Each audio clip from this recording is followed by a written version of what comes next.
এই ভিডিওতে আমরা অ্যারে ডট ফর্মের কাজ দেখব। অ্যারে ডট ফর্ম হচ্ছে এমন একটা ফাংশন জাভাস্ক্রিপ্টের যেটার সিনট্যাক্সটা হচ্ছে অ্যারে থাকবে কিওয়ার্ড এবং ডট ফর্মের মাধ্যমে এমন কিছু একটা অবজেক্ট দিতে হবে যার লেন্থ প্রপার্টি আছে। তো আমরা জানি স্ট্রিংয়ের লেন্থ প্রপার্টি আমরা দেখতে পারি, যেমন লেট মাই স্ট্রিং, আমি মাই এস দিয়ে হচ্ছে যদি আমি একটা কোনো স্ট্রিং দিই, যেমন ওয়ার্ল্ড দিলাম, এবং এটা যদি আমরা কনসোল ডট লগ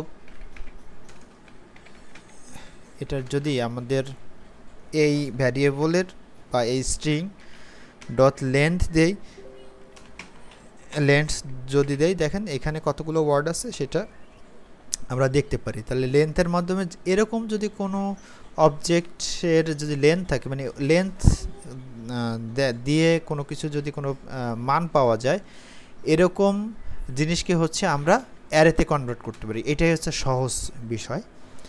তো আমরা যদি এরকম করতে চাই তাহলে এর ফরমেশনটা হবে, এর সিনট্যাক্সটা হচ্ছে এরকম। তো আমরা এক্সাম্পলে যেমন দেখতে পারি, যেমন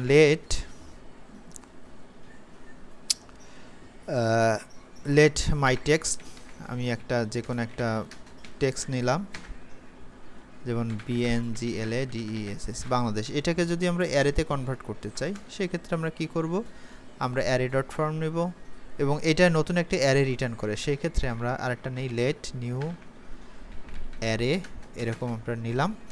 নেওয়ার পরে এই স্ট্রিংটাকে এখন আমরা কি বানাচ্ছি, আমরা অ্যারেতে রূপান্তর করতেছি। তাহলে আমাদের অ্যারে ডট ফর্ম এবং তার ভিতরে আমি পাঠিয়ে দিলাম আমাদের টেক্সটটাকে। পাঠিয়ে দেওয়ার পরে এরপরে যদি আমরা এটাকে কনসোল ডট লগ করি, আমরা দেখতে পারবো একটা অ্যারে আমরা পেয়েছি, আমরা একটা অ্যারে দেখতে পাবো। তো কনসোল ডট লগ করলাম, দেখুন আমরা প্রত্যেকটা ওয়ার্ড যেটা যে ইটারেট করা যায় এবং সেটাকে একটা অ্যারেতে আমরা রূপান্তর করতে পেরেছি। তো এটা হচ্ছে বিষয়। আচ্ছা, এবার আমরা দেখব, দেখেন কোনো একটা অ্যারে যদি থাকে, ফর এক্সাম্পল কোনো একটা অ্যারে যদি থাকে, মনে করেন যে লেট, এটা আমরা দেখতেছি হচ্ছে কিস এর ব্যবহার, হ্যাঁ, অ্যারে ডট কিস এর ব্যবহার আমরা দেখতেছি। তো কোনো একটা অ্যারে যদি থাকে, ফর এক্সাম্পল মাই অ্যারে, এটার ভিতরে আমাদের মনে করেন একটা অ্যারে আছে, এটা হচ্ছে স্কয়ার ব্র্যাকেট, আমরা একটা অ্যারে নিলাম, অ্যারের আইটেমগুলো এখানে দিলাম। এখন আমাদের এই অ্যারেটারকে যদি আমরা প্রিন্ট করতে চাই, সেক্ষেত্রে আমরা কি করতে পারি, আমরা এক একটা মান ধরে ধরে আমরা নিতে পারি না, যেমন সেটা হচ্ছে ফর লুপের মাধ্যমে আমরা নিই, তাই না? ফর অফের মাধ্যমে আমরা নিতে পারি, ফর মনে করেন যে ফর, তাহলে আমরা যে কোনো একটা জায়গায় মানটা স্টোর করব, মনে করেন যে লেট নিউ টেক্সট,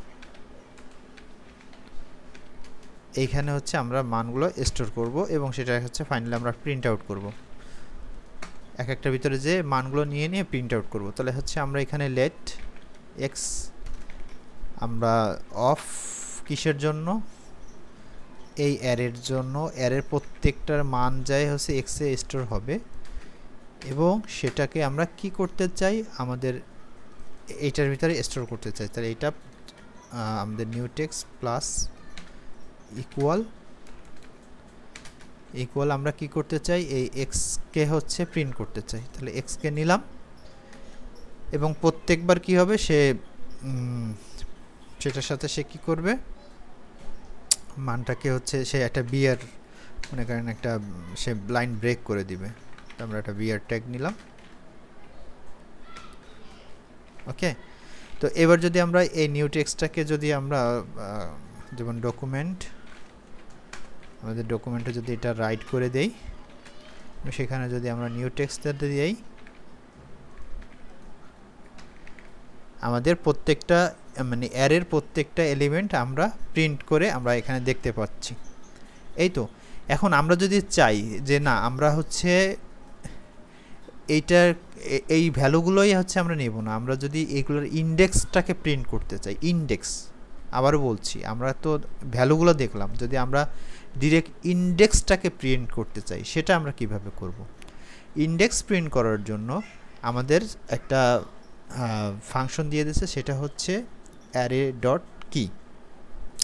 তাহলে আমরা সেটা হচ্ছে নতুন একটা অ্যারে হবে। তাহলে এইখানে আমরা লেট কি নামে আমি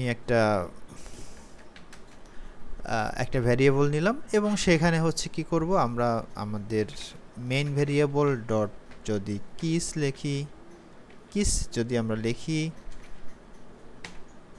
জাস্ট এতটুক যদি আমরা করি এখানে, এবার হচ্ছে আমরা লেট ডট কিস দিলাম।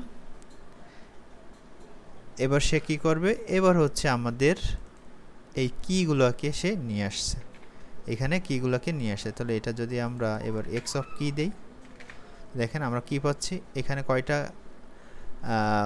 কি আছে, অর্থাৎ কয়টা ইন্ডেক্স আছে, 0 1 2 3, আমরা 4টা ইন্ডেক্স আমরা পেয়েছি কিগুলি।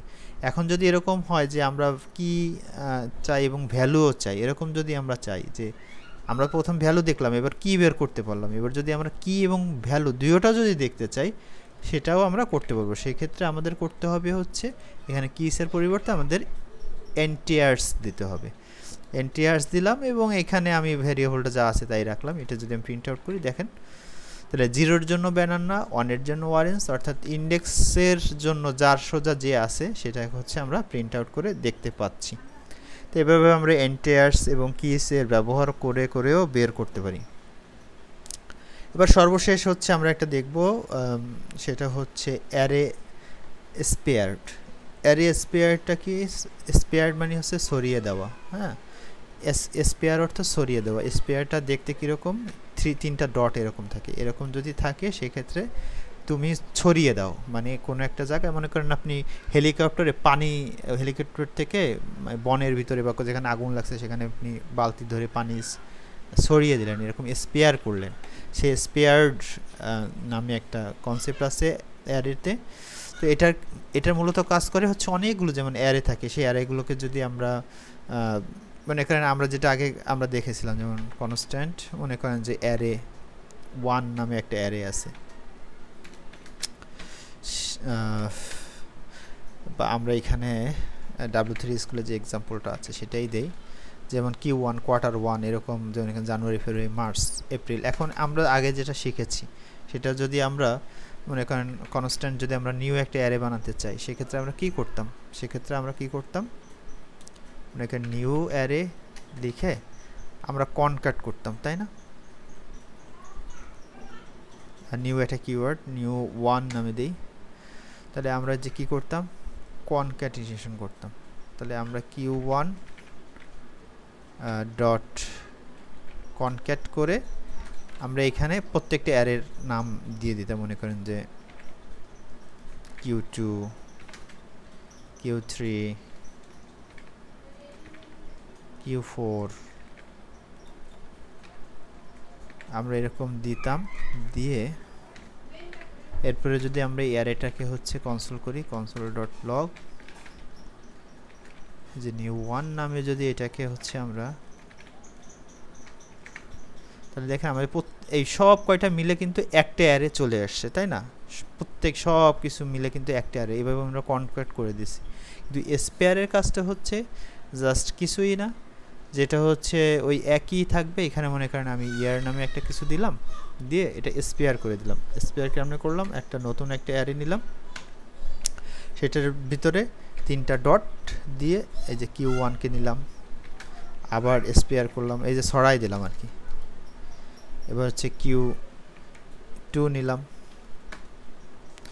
এরপর হচ্ছে আবার 3 ডট, Q3 3 ডট, Q4, এরকম ছড়িয়ে দিলাম। অর্থাৎ একটা অ্যারের ভিতরে এই অ্যারেগুলোকে ধরে ধরে ধরে ধরে ধরে ছড়িয়ে দিলাম। ছড়িয়ে দিয়ে এবার যদি এটাকে আমরা প্রিন্ট আউট করি, দেখেন একই রেজাল্ট আসছে। এইটাই হচ্ছে স্পেয়ার্ডের কনসেপ্ট। তো এই ছিল আজকের অ্যারে ইটারেবলের লাস্ট ভিডিও। আশা করি অনেক কিছু বোঝাতে পেরেছি, অনেক ভুল ত্রুটি থাকতে পারে। আপনারা ইউটিউবে অনেক ভালো ভালো ভিডিওস আছে এটার উপরে, আপনারা দেখতে পারবেন। আমি স্পেশালি সাজেস্ট করব সুমিত দাদার ভিডিওগুলো দেখতে। আপনারা লার্ন উইথ সুমিত এই চ্যানেলটাকে ফলো করবেন। সেখানে এই কনসেপ্টগুলি ইন ডিটেলসে ইন ডেপথে খুব চমৎকারভাবে বর্ণনা করা আছে। ওইখান থেকে সাহায্য নিয়ে এবং W3 স্কুলের ডকুমেন্টেশন পড়ে আমি যতটুকু বুঝেছি আমার মতো করে জাস্ট শেয়ার করলাম নলেজ, এছাড়া কিছুই নাই। আমার অনেক ভুল থাকতে পারে।